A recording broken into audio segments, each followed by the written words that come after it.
بسم الله الرحمن الرحيم كل وناكسن قلب وناكسن قيارتنا نلا سعوتا ميل كستا waa dunida ka joogtaan waa 6 luulyo sanadka 2016 qodobadan idinkugu haya tabintana waxa kamida dawladda shacbiga Shiinaha ayaa maanta badweynta Pacific ku tijaabisay gantaal nooca istiraatiijiga dagaalka loogu talagalay waxaana tani lagu tilmaamayaa inay tahay tallaabo cusub oo dawladda Beijing ay ku walaac galinaysa qaar ka mid ah dawladaha ay loolanka kula jirto markab qoosa ayaa laga tuuray gantaalkan waxaana durbaba ay bilaabeen qaar ka mid ah warbaahinta adduunka in ay falanqeeyaan maxaan ka naqaanaa gantaalka muxuu yahay warka ka soo baxay afayeenka ciidamada xoreynta shacbiga Shiinaha si gaar ah ayaan u lafagurayaa gantaalkaasi iyo waliba waxyaabaha maanta ay ka qorayaan warbaahinta waaweyn ee adduunka markii ugu horeysay madaxweynihii hore ee wadanka Iran Mohamed Ahmadinejad oo lagu tilmaamay inuu kamid ahaa raggii lagu dilay weerarkii Mareykanka iyo Israa'iil ay qaadeen ayaa maanta ka soo muuqday fagaaraha aaska loogu sameynayo hogaamiyihii hore ee wadanka Iran Ayatollah Ali Khamenei iyadoo shalay saddex madaxweyne uu kamid yahay dhaliil xooggan ay u jeedinayeen shacabka wadanka Iran muuqashada Mohamed Ahmadinejad maxay ka dhigan tahay waa ninkii madaxweyne George W Bush ay sida weyn isugu hayeen fagaaraha caalamiga xilligii uu talada wadanka Iran uu gacanta ku hayay si gaar ah ayaan qodobkan u dul istaagi doonaa wasiirka dagaalka ee nidaamka Israel Benjamin Netanyahu waxa uu yiri madaxda Iran oo dhan warqad intay qaataan magacyadooda meel ha ku qoran waxa ballana in aan marsiin doono jidkii aan marsiinay Ayatollah Ali Khamenei tan waxay ku soo aadaysaa iyadoo fagaaraha musallaha Imam Khomeini ay maanta dadka isugu soo baxeen samarkaana aas loo sameynayo hogaamiyihii hore ee Mareykanka iyo dawladda nidaamka Israa'iil ay hore u dileen si gaar ah ayaan qodobkaasi u falanqeyn doonaa khiyaarta ay nala socotay waxaan sidoo kale eegi doonaa wararkii ugu dambeeyay ee gobolka bariga dhexe dhaqdhaqaaqyo culus oo jira iyo waliba xiisado iminka maraysa meel aad u adag dhamaantiin haymaamina inaad YouTube-ka subscribe saartaan oo aad ku soo biirtaan si aad u heshaan dhacdooyinka iyo falanqeynta ugu dambeeya ee gobolka iyo waliba dhaqdhaqaaqyada halkaasi ka jira soo dhawaada maanta dawladda Shiinaha waxay sameynaysaa wararka adduunka waxay qaaday tallaabo aad iyo aad ashqaraar u leh kadib markii ay tijaabisay gantaal istiraatiiji ah oo lagu tijaabiyay biyaha badweynta Pacific gantaalkan ayaa lagu tilmaamayaa inuu durbaba walaac galiyay dawlado fara badan oo ku yaala gobolka waxaana dawladda Beijing ay ku tilmaamaysaa tan inay ka mid tahay qalabka cusub oo lagu xoojinayo ciidamada qalabka sida xilli ee dhaqdhaqaaqyo xooggan ay ka jiraan dunida isla markaana dawlado fara badan ay gacanta isla galeen tallaabada Beijing waxa lagu tilmaamayaa inay tahay mid halisteeda leh oo walaac ku abuuraysa dawlado fara badan dawladda shacbiga Shiinaha ayaa isniinta maanta ah ku dhawaaqday inay si guul ah u tijaabisay gantaal istiraatiiji ah oo lagu riday badweynta Pacific tallaabadaasi oo walaac ku dhalisay dhowr dal oo ku yaala gobolka afayeenka dawladda ciidamada Shiinaha ayaa sheegay in saacadu markay ahayd 12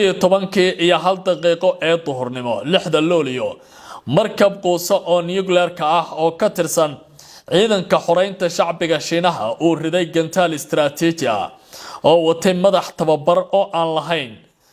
aan ahayn baaliyay mid dagaal kaas oo ku dhacay goobadeed oo horey loo cayimay gantaalkaasi inuu gaari karayo afayeenku waxa uu sheegay in tijaabadu ay qayb ka tahay tababarka sanadlaha ah ee ciidamada isla markaana dalalka quseeya horey loogu wargeliyay in tallaabadan ay noqonayso mid aad u adag dalalka gobolka waa la ogeysiiyay ayaa lagu yiri sida lagu sheegay warka ka soo baxay wasaaradda gaashaandhigga ee wadankaasi Shiinaha dhinaca kale wasiirka amuraha dibadda ee dalka Papua New Guinea ayaa xaqiijiyay in safiirka Shiinaha uu hore ugu wargeliyay dalkiisa qorshahan tijaabada ah sidoo kale dawladda New Zealand ayaa sheegtay in Beijing ay ogeysiisay in Washington qorshaha in dawladda Shiinaha uu gantaalkaasi ay tijaabin doonto inkastoo aan la shaacin goobta saxda ah ee gantaalka uu ku dhici doono. Australia iyo Japan waxay walaac ka muujiyeen tallaabada dowladda Shiinuhu ay ku dhaqaaqeen maanta. wasiirka amuraha dibadda waddanka Australia Bonnie Wong ayaa sheegay in tijaabada gantaalka fog ee koonfurta badweynta Pacific ay tahay arrin qalqal gelin karta kalsoonida gobolka. hadalkan ayaa yimi saacado uun kadib markii Australia ay heshiis iskaashi difaaca la saxeexatay Fiji, iyadoo loolanka amni ee gobolka uu sii xoogeysanayo. dhankeeda Japan waxay sidoo kale walaac ka muujisay tijaabada gantaalka, inkasta oo aan weli la shaacin faahfaahinta jawaabta rasmiga ah ee ay bixin doonto. tijaabadan waxay ku soo aadaysaa xilli ay sii kordhayaan tartanka military iyo waliba xiisadaha istiraatiijiga ah ee u dhaxeeya Shiinaha iyo dalalka reer galbeedka, gaar ahaan Indo-Pacific, wadamada la isku yiraahdo ee gobolka qura ku wada yaala. haddii aan ka soo laabto tillaabooyinka Shiinaha ay ku dhaqaaqeen maanta iyo tijaabinta gantaalkaasi argagaxa abuuray ay maanta tijaabiyeen ee laga tuuray markabka quusa oo gujiska ah, haddana gobolka bariga dhexe ayaan rabaa markan inaan dib ugu soo laabto. nidaamka Israa'iil ayaa maanta digniin u jeediyay madaxda dowladda Iran, waxaana ay u sheegeen in ay mari doonaan jidka uu maray Ayatollah Ali Khamenei. wasiirka dagaalka ee nidaamka Israa'iil ee Katz lagu magacaabo ayaa hadalkan jeediyay xilli dowladda Tehran ay ku howlan tahay tijaabada ama aaska aan idhaahdee hogaamiyihii hore ee waddankaasi ee lagu dilay duqeymihii Mareykanka iyo Israa'iil ay sameeyeen 28 Febraayo. wasiirka gaashaandhigga Israa'iil ee Katz ayaa sheegay in hogaamiye kasta oo Iran oo isku dayay inuu burburiyo Israa'iil uu la kulmi doono masiir la mid ah kii hogaamiyihii hore ee waddankaasi Ayatollah Khamenei. Katz ayaa sheegay in Khamenei lagu bartilmaameedsaday sababtoo ah sida uu sheegay in uu qorsheynayo isla markaana uu hogaaminayo dadaalada Iran ee lagu doonayo in lagu burburiyo Israa'iil. waxaanu intaasi ku daray in hogaamiye kasta oo mustaqbalka qaata qorshe la mid ah kaasi uu noqon doono bartilmaameed sharci ah. wasiirka difaaca Israa'iil ayaa sidoo kale sheegay in halku dhiga dhimashaha ku dhacdo Trump ee laga maqlay munaasabada aaska Khamenei ay muujinayaan sida halku dhigu yahay mowqifka iyo aragtida dowladda Iran. Katz waxa uu ku dooday in duqeymaha Israa'iil iyo Mareykanku ay fuliyeen ay meesha ka saareen qatar uu ku tilmaamay mid toos u gelinaysa jiritaanka Israa'iil, isla markaana ay dhaawac weyn gaarsiisay awoodda istiraatiijiga ah ee dowladda Iran.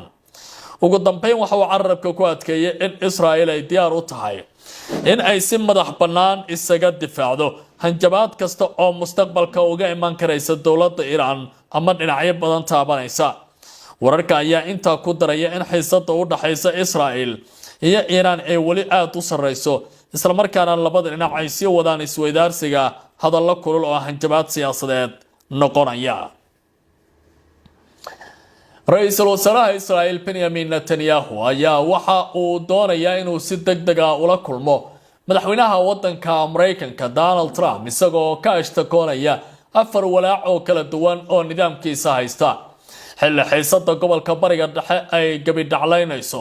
dowlado fara badan qaarkoodna ay dib tuutaha isugu jafeen, iyagoo ka baqanaya nidaamka Israa'iil in ay saameyn weyn ay ku yeelato. warbixin uu saaka daabacay wargeyska Diicood Axranood ee Israa'iil ayaa sheegay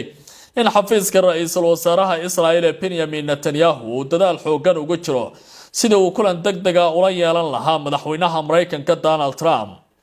sida warbixintu ay sheegtay, Netanyahu waxa uu ku doodayaa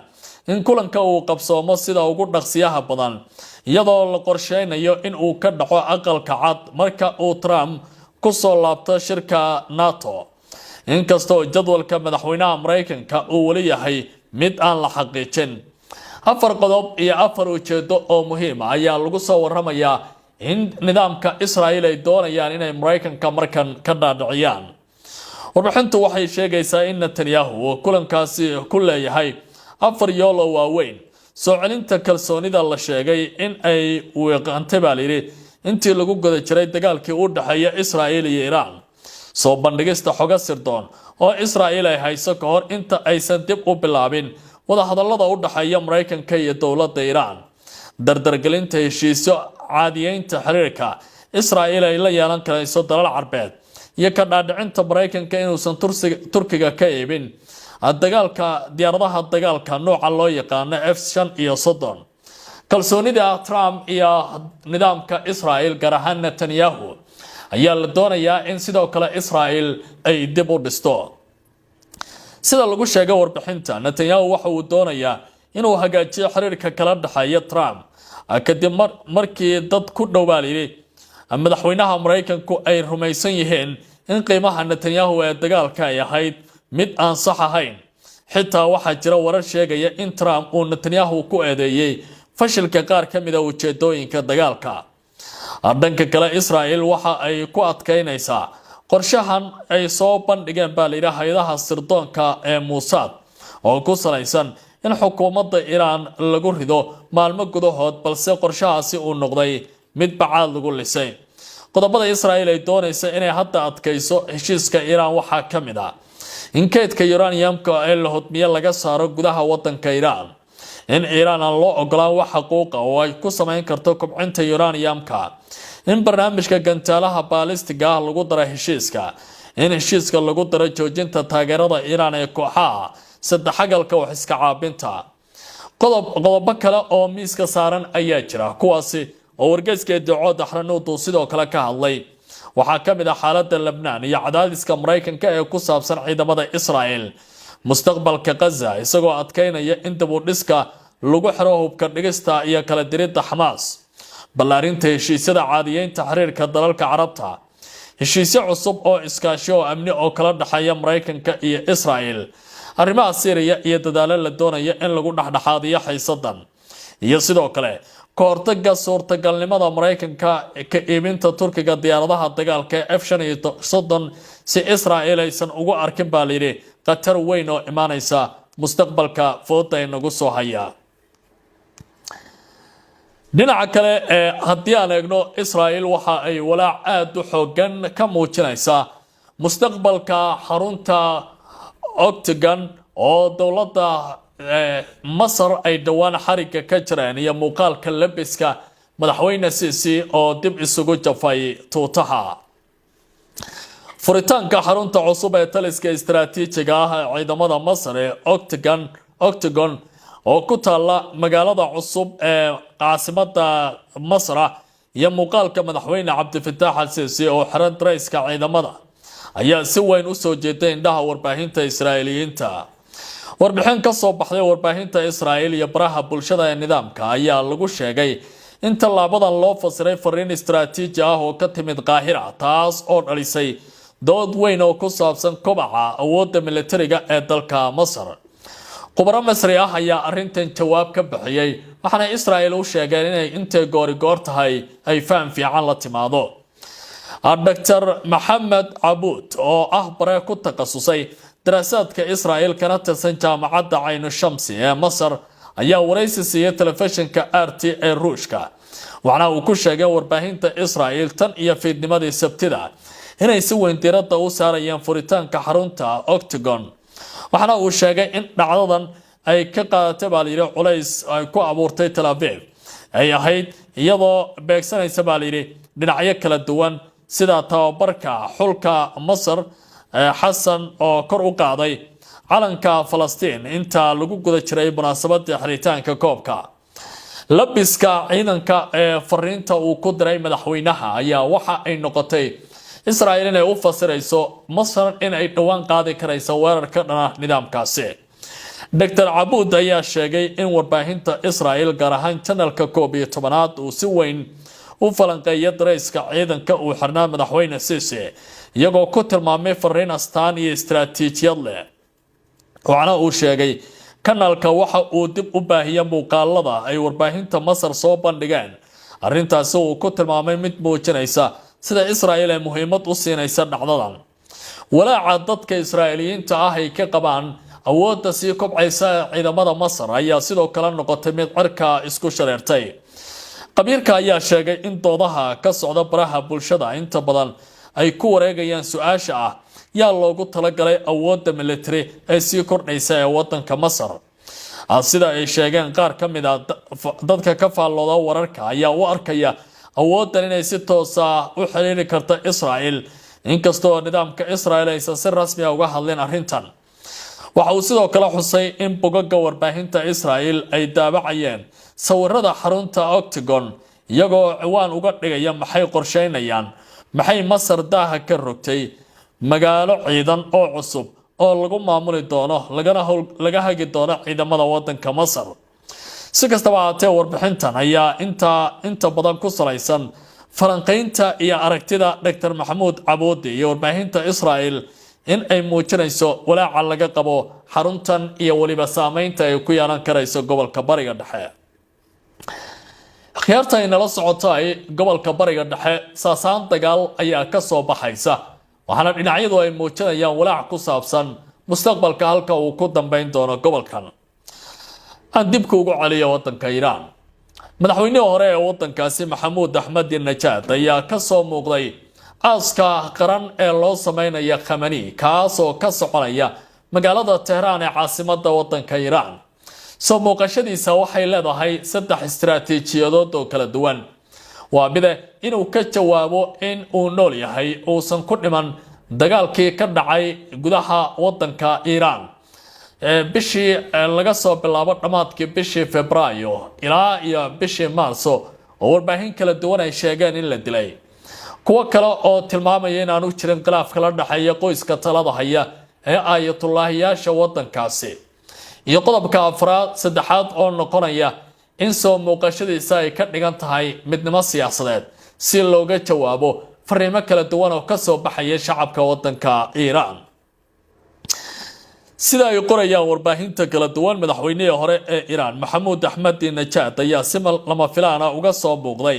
munaasabada aaska hogaamiyihii hore ee dalka Cali Khamenei, taas oo soo afjartay bilo badan oo aan si muuqato loo arag.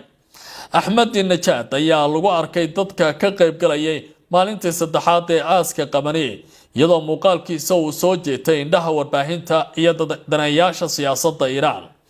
maadaama muddooyinkii ugu dambeeyay ay jireen warar iskhilaafsan oo ku saabsan xaaladiisa iyo halka uu ku sugan yahay. warar hore oo la isla dhaxmaray ayaa hadda u muuqday inay bureen. warbixintu waxay sheegtay in warar hore ay tilmaameen in Israel iyo Mareykanku ay u arkayaan Ahmadinejad mid ka mid ah dadka suuragalka ah ee doorka ku yeelan kara hoggaanka Iran kadib howlgalka military ee loo bixiyay libaaxa soo kacaya ee nidaamka Israel ay hormuudka ka ahaayeen. sidoo kale waxaa la sheegay in fikradaasi la horgeeyay Ahmadinejad, balse uu aad uga taxadiray kadib weerar la sheegay in Israel ay ku qaaday goob uu ka deganaa bariga Tehran. warbaahintu waxay intaasi ku dartay si gaar ah majalada The Atlantic, iyagoo xigatay ila ku dhow Ahmadinejad oo sheegaya in weerarkaasi uusan dilin, balse uu suuro geliyay inuu ka baxsaday xayiraadii la sheegay inuu muddo dheer ku jiray. ka qaybgalka munaasabada aaska fariin noocee ayay bixinaysaa? warbaahinta Iran ayaa sheegtay in maalinta saddexaad ee aaska ay sidoo kale ka qaybgaleen wafuud kala duwan oo ay ku jiraan xubno ka socday Kataib Hezbollah ee Ciraaq. boqolaal qof oo ayaa socodka aaska watay calamo casaan ah oo Iran loogu arko astaan u taagan aargudasho. muuqaal ay baahiyeen warbaahinta dowladda ayaa muujinaya qaar ka mid ah ka qaybgalayaasha oo ku dhawaaqaya halka dhug ay kuma yihiin hal eray oo ayaa noo yaal, waana aargudasho, iyo hadallo kale oo ku baaqaya in loo aargudo dilka hogaamiyaha. munaasabada aaska ayaa si rasmi ah u bilaabatay Sabtidii, waxaana lagu wadaa inay socoto ugu yaraan 7. qaar ka mid ah dadka sheegashooyinka ku jira ayaa tilmaamaya ama sheegashada doonaya in loo aargudo hogaamiyahoodii hore. waxay tilmaamayaan in soo muuqashada Ahmadinejad ay ka dhigan tahay fariin midnimo qaran ah. kula wanaagsan khiyaarta nala socota tabinta iyo taxliilka qaybtan. intaas ayaan ku soo gabagabaynayaa. waa barroodi leh ha ilmaamina YouTube-ka inaad subscribe saartaan, Facebook-gana aad follow soo tiraadaan. waa mahadsantiin.